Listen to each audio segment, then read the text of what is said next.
नमस्कार. आज मी प्राध्यापक मधु पाटील सरांच्या ज्ञानपीठ पुरस्कारित प्रतिभा नाट्यात्मदर्शनी या पुस्तकातील वि. स. खांडेकर दर्शन या नाटकाच्या मी पाडलेल्या 12 भागांपैकी 10वा भाग वाचतो. दृश्य पुढले. जळलेला मोहरवरचे चाल. सोनचाफा. प्रवक्ता. आपण पहिल्या दृश्यात पाहिलं, पुरुषाने चुरगळून टाकलेल्या पारिजातकाच्या फुलासारखे स्त्रीरूप. आणि दुसऱ्या दृश्यात पाहिलं, पुरुषाला रक्तबंबाळ करणारं, दगडाप्रमाणे संवेदनाशून्य होत जाणारं काटेरी गुलाबाच्या झाडाचे स्त्रीरूप. त्याचं कारण पुढे केव्हा तरी खांडेकरांना त्या स्त्रीकडून सांगितलं जातं. निवेदिका. पण त्या दोहोंपेक्षा एक वेगळं, सोनचाफ्याचा मंद सुगंध देणारंही स्त्रीरूप असतं. आणि त्याचा तो मंद सुगंध हळुवार रसिकतेनं घेणारं पुरुषरूपही असतं. खांडेकर.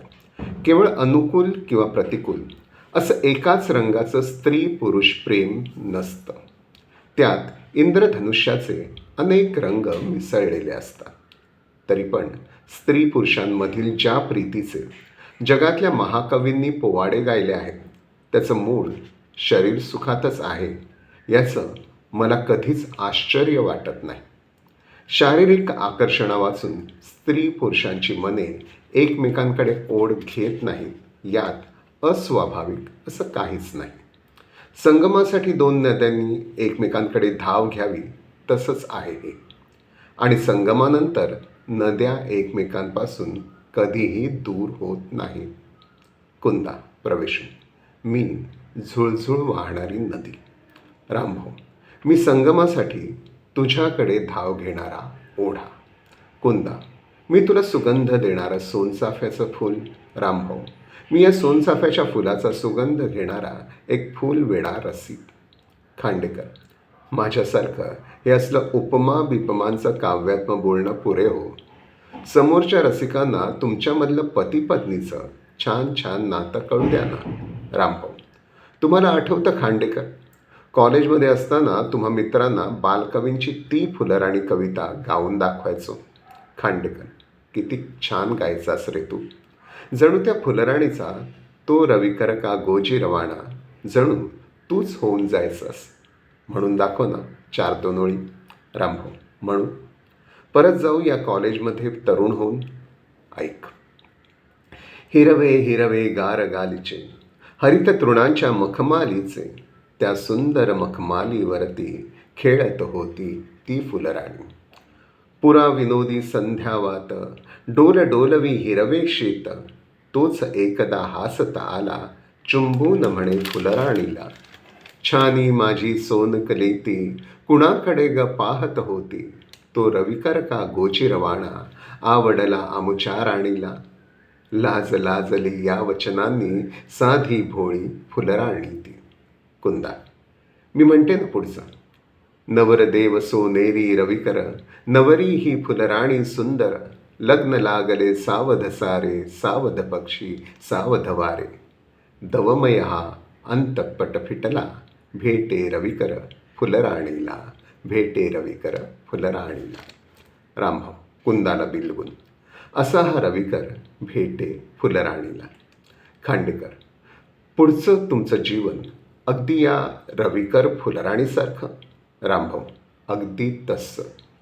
पण लेखकांना स्त्री पुरुषामधला हा सुरेख प्रीतिसंगम समजतच नसतो. खांडेकर. असं कसं म्हणतोस तू. रामभाऊ. तुझी ती किर्लोस्करमध्ये छापून आलेली पारिजातकाचे फूल ही कथा वाचली आणि माझं मत तसं झालं. जगातल्या साऱ्या गोष्टी भडक करून रंगवल्याखेरीज तुम्हा लेखकांना चैनच पडत नाही का रे. कुंदा. केवढी भयंकर कथा लिहिली आहे तुम्ही खांडेकर. खांडेकर. भयंकर. कुंदा. भयंकर नाही तर काय. तुम्ही लिहिलेली कथा ती काय माणसाची कथा आहे. कुठला तरी पशु पाहिलात आणि बायकोवरच्या त्याच्या जुलमाचं वर्णन अगदी रंगात येऊन केलं तुम्ही. खांडेकर. पुरुषाच्या अतिरिक्त वासनेला बळी पडणारी त्याची पत्नी. रामभाऊ. नाही असं होत हो. पत्नीच्या पहिल्या भेटीपासूनचा प्रीतीच्या ज्योतीनं आयुष्यातला अंधार उजळू लागतो. कुंदा. आणि पतीच्याही पहिल्या भेटीपासून सारं उजळून जाऊ लागतं. रामभाऊ, अरे लग्न झाल्यावर कितीतरी दिवस आम्ही दोघं एका स्वप्नसृष्टीत फिरत होतो. तिथं फुलं होती, चांदणं होतं. जणू जगातील सारी रम्यता त्या स्वप्नसृष्टीत अवतरली होती. त्या पहिल्या 3-4 वर्षात पत्नीचा 4 दिवसांचा विरह मला 4 वर्षांसारखा वाटे. एकदा ती माहेरी अधिक दिवस राहिली. मग मी एका अपरात्रीच्या गाडीने तिच्या माहेरी गेलो. रात्री अपरात्री काय ते समज. प्रत्येक मनुष्य आरंभीच्या काळात शरीर सुखाचा गुलाम असतो रे कुंदा, आणि पत्नीही. रामभाऊ, पण वेळ आली की कुंदा तो उच्च कोटीचा भक्तही होतो. खांडेकर, तुम्हा दोघांच्या शरीर सुखाची आसक्ती कळली. आता भक्ती ऐकूया.